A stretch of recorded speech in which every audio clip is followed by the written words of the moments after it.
You're watching CBS News Los Angeles, The Rundown. Hi, everyone. I'm Susie Sa, and here are your top stories right now. Breaking news in Sawtell, where a CHP officer was hurt during a confrontation with the person on the freeway. Desmond Shaw live in SkyCal with the details for us. Desmond. Pretty wild story here, Susie. On the westbound 10 connector to the northbound 405, you see all the CHP activity here. Apparently, they were responding to someone who was out here running around on the freeway when they got there. They got into a rather violent altercation, we're told, with this suspect right here.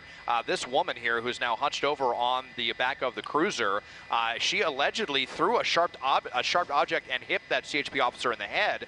From what we saw, it looks like that officer is going to be okay, and it took multiple officers responding to subdue this suspect. So they're taking her into custody right now. Fortunately for everyone who's trying to get home, no traffic implication here. No lanes on the westbound 10 connector to the northbound 405 had to be shut down, but a pretty scary incident for that CHP officer, that's for sure.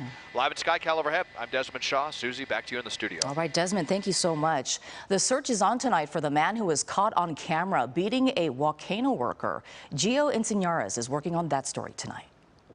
I'm Gio Insignares in downtown LA tonight, and coming up, we're going to talk about a story that is just brutal to watch. Video very difficult to look at. It involves a brutal beating caught on camera involving a customer and an employee at a restaurant. The victim in this case says this was all over food taking too long. Tonight, we talked with the victim himself and his mother, who are still incredibly emotional about what happened, all as the investigation continues. You're going to hear from them, as well as the emotional plea they have to police, as that person, that suspect, is still at large.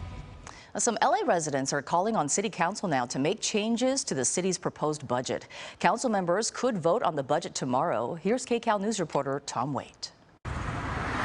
Some tense moments at the LA City Council meeting today where there was public comment over the city's proposed budget. It's a $12.8 billion proposed budget proposed by Mayor Karen Bass. Now, there's been a lot of controversy because there's a deficit right now in how much they can spend compared to the city budgets of the past year. So they've got to figure out ways to cut some of the departments down. So that means cutting down some of what they plan to do in terms of hiring LAPD officers. They're eliminating a number of vacant positions in city government. They are having to make determinations about what kind of city services in terms of tree cutting, that kind of thing. Maintenance projects. So we're actually going to have a full recap for you on some of the plans. We have an interview with the budget chairman of the city council, some of the fireworks that happened in the city council meeting, and we'll kind of give you a rundown of what to expect if the mayor does go ahead and sign off on the budget that the city council could vote on tomorrow. Work is now underway to dismantle the Wayfarers Chapel. The historic landmark in Rancho Palos Verdes is being taken apart right now to save it from landslides. The moving earth in that area has been damaging the chapel, breaking glass and causing cracks in the ceiling. Chapel leaders are hoping to preserve the venue and possibly rebuild it on more stable ground. Well, turning now to our weather, let's go to Danny Roberti with your next weather forecast. Hi, Danny. Susie, yes, look at that. May Gray's going to be back, girlfriend. It's back in full force going into tomorrow, so we are going to talk about it. And then on top of that, we're also going to see some strong gusty winds picking up. We've seen that since earlier today. It's been gusty in areas like Hemet, into Palm Springs, over into Lancaster. Look at Hemet. We're dealing with gusts up to 40 miles per hour right now. Now, the other big story, it's going to be the May Gray. A lot of us saw that pretty sunshine this afternoon.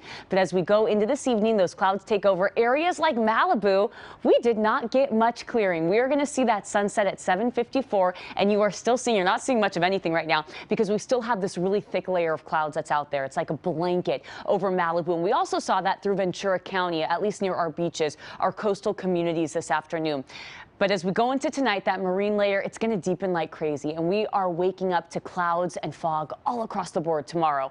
It's going to be tough to clear during the day because of that. We're staying cooler through Saturday, but a warming trend is back on Sunday, just in time for the holiday. So we're going to talk about the weekend first, and then we'll back things up and talk about the clouds. Saturday, things are still on the cool side, upper 60s. Our typical high this time of the year is in the mid-70s, so well below normal. We're still below normal on Sunday, but we are trending in the right direction. prediction. We're back to 71, and we are going to see better clearing on Sunday. This is going to be a really pretty day for everyone. So tomorrow we wake up to the clouds, not just for our beaches, our valleys, but these clouds are going to push into the Inland Empire, the Santa Clarita Valley, into Ventura County, and we could even see some drizzle tomorrow morning. And it does look like one of those days where we really don't see much sunshine, struggling to clear, and then we do it all over again on Friday. So 2 big May gray days. 8 o'clock Friday morning, deep marine layer, cloudy, gray, a chance for drizzle, and we hold on to those clouds for a lot of our Friday.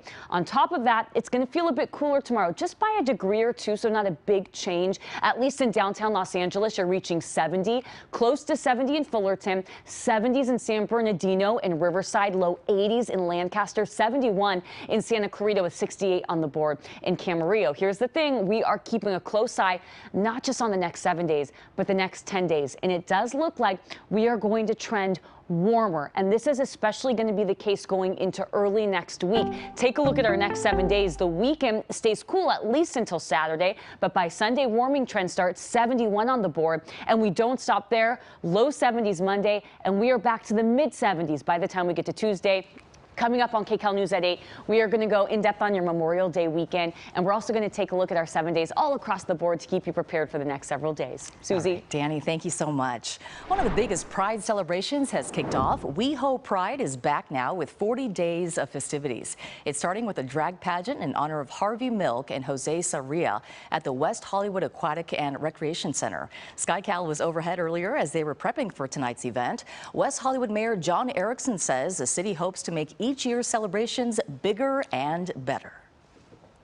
The city invests in LGBTQ arts and events like WeHo Pride because in a time like now when we're seeing bans and people rising in hatred against the LGBTQ community, we need a little bit more of a rainbow and a lot of love. And so our budget reflects that of a commitment to equality and inclusivity, and it's just such a great time in West Hollywood.